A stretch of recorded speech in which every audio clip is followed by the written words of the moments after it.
if you've ever bought a new red dot for your handgun, but you couldn't shoot it because you didn't know what you were doing, go ahead and hit that like or subscribe button. Guys, today we're out here on the flat range, and we're going to be showing you guys a good example and a bad example of how to shoot red dots on your handgun. I'll show you the gun that we will be shooting. It doesn't really matter. Any red dot will have the same exact fundamentals that I'll show you today. This one just happens to be a Hollow Sun 507 comp on my Staccato C2. It is my competition gun, my home defense, or my, I guess, yeah, technically, my home defense handgun, and it is my everyday carry Staccato C2. So, guys, if you want to support the channel, do all the things, join the Discord server through the Patreon. It's $5 a month. If you want to be a member of a community and hang out and talk shit on guys that buy bad guns or whatever, well, that's where you're going to do it, in the Patreon. So first and foremost, when you get your red dot, a lot of guys are not tightening them down to spec. What does that mean? Well, if you don't have the proper gauges and tools, all you need to know is Loctite it on the gun. Make sure you have the appropriate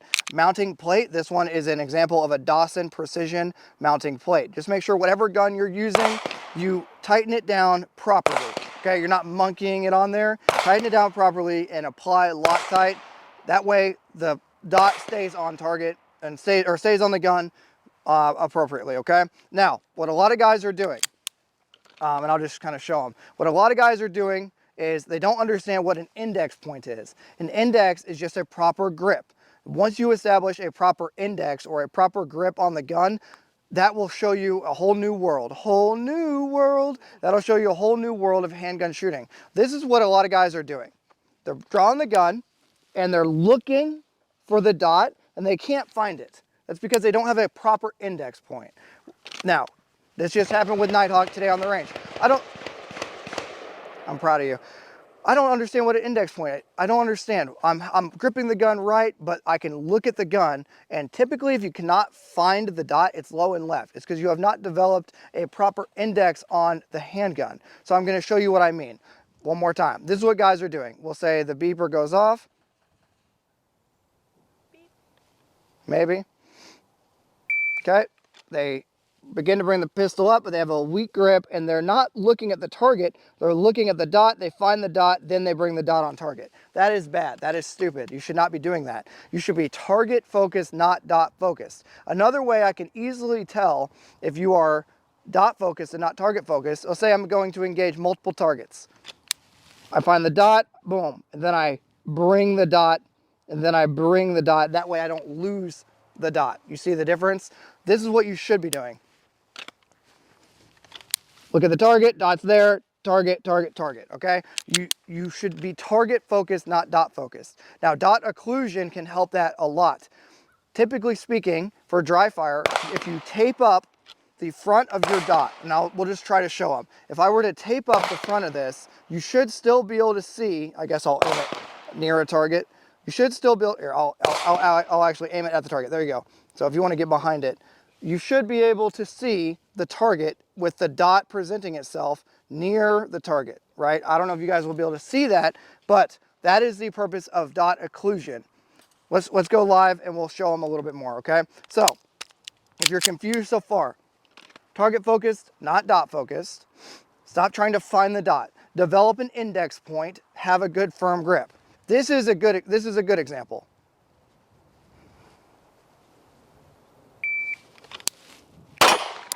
Okay, the second I saw red flash on target, I fired. Let's do it one more time. Okay, the second I see red flash on target, I'm firing. One more time. Okay, now I'm gonna give you a bad example. This is gonna be me looking for the dot.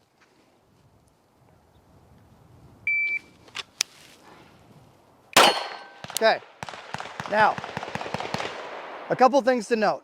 The dot should not be perfectly still on target. That is good for target shooting, but if you're trying to be fast and shoot quickly, same word, just different. If you're trying to be fast and you're trying to shoot effectively, you should not have a solid dot. It should look like a flash of red. It should flash across the target. The best way to give that an example of that is going to be over here on the plates.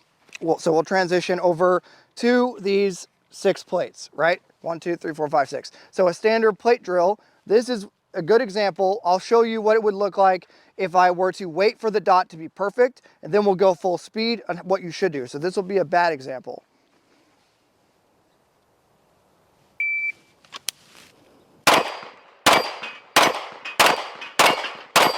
It looked fast. The time was 5.17. It may have looked fast, but I'll walk and we'll talk. It may have looked fast, but what was happening was I was waiting for that dot to become completely stable, completely still, right? Not like that single mom working her way through college to be a stripper, right? So your dot should not be like a stripper. It should not be stable. It should be flashing from target to target. Now I'm going to show you an example of what it should look like if you're effectively shooting your red dot. And I'll wait for Nighthawk to get in position. I will top off my magazine. This is what it should look like if you're going from target to target appropriately.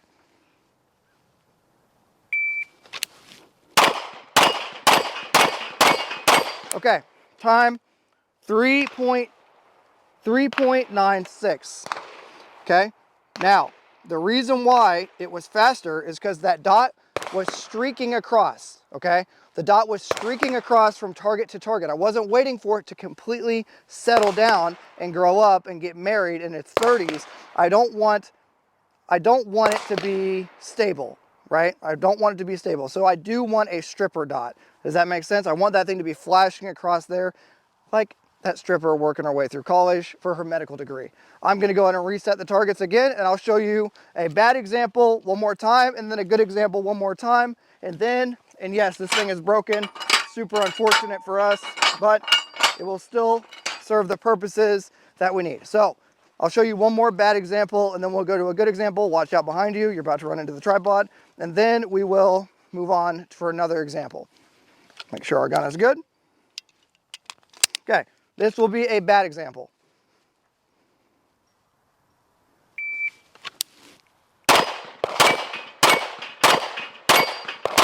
Okay, time 5.01. 5.01, okay? That's super freaking slow, and I guess Nighthawk's gonna go downrange.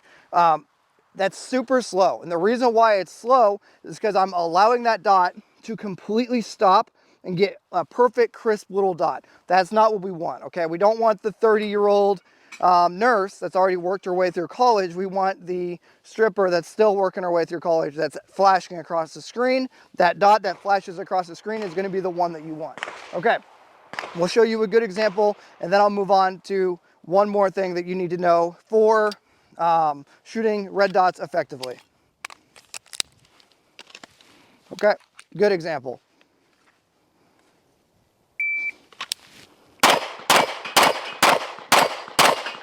Okay, I had one miss there, but time 4.37. Of course, that miss added a little bit of time, but that will still serve as an example. Okay, let's move over here, and this will be the last thing we'll talk about for you guys to get you set up for success on your red dot shooting journey. So we have two targets, right? Pretty self-explanatory. You can count to two, I can count to two, it's a good deal. But here's the thing. When you're transitioning from target to target, what a lot of guys are doing is they're finding the dot and they get so attached. It's like, again, to use a stripper analogy, they get so attached to the dot, they don't want to let it go. So they try to hold on to it. And when they try to hold on to it, what I mean by that, they get so attached, I'm on target, I see the dot, they try to take the dot with them, right? To the courthouse, to marry it. And I may paint, do you think I should paint this up for them, or do you think it's good? I think it's fine. Okay, so this is a bad example. This is me getting attached to that stripper. Okay, that was in a 2.82. I'll do it one more time, bad example. Okay, I'm getting so attached to that stripper that what am I doing? I'm taking it with me to college, I'm taking it with me in later life. This is what you want to do. You want to leave it behind. Have your fun. Okay, I had my fun, I left it behind. 1.97, a lot faster. Leave the stripper behind. Have my fun, but leave it behind, okay? That was in a 1.82. Does that make sense? So you're not finding the dot on target and then taking it with you. Leave it. Go from dot, look at your next target, drive the gun, and the dot will appear. I'll try to give one more example.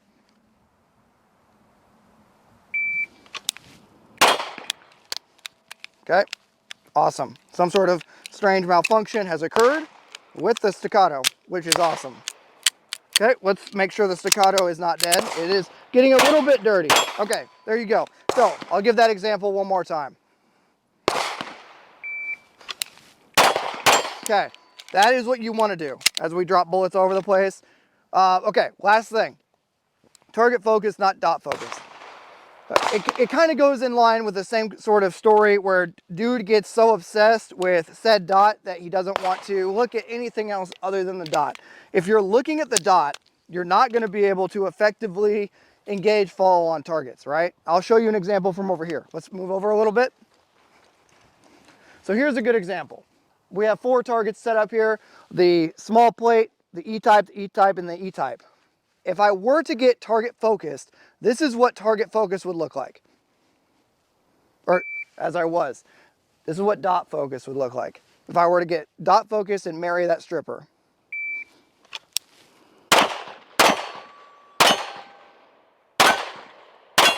Okay, you could tell, yes, was it accurate? Yeah, of course it was accurate. I'm jettisoning bullets all over the place. Of course it was accurate because I was taking the dot and I was taking it with me to the next target. I don't want to do that. I'll show you what I do want to do.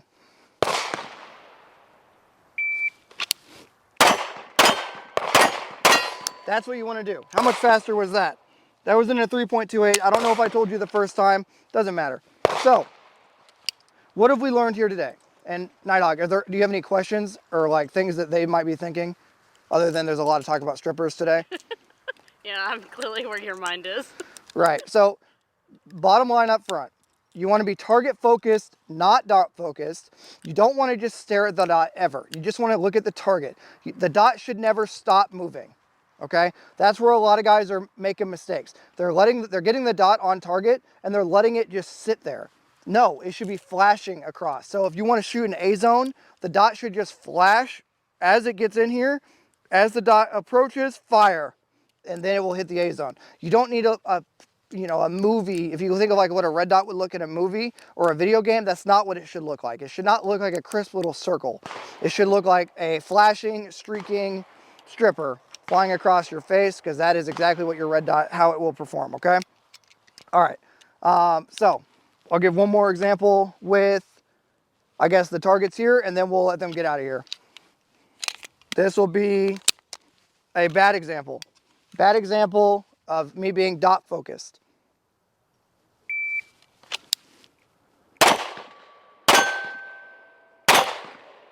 Okay, super accurate, right? But 5.55, super slow. Let's do what we're supposed to do.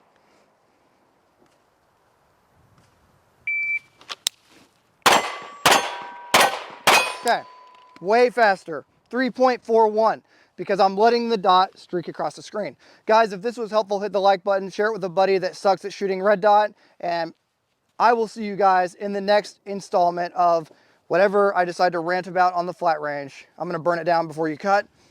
Oh my gosh, bell drill.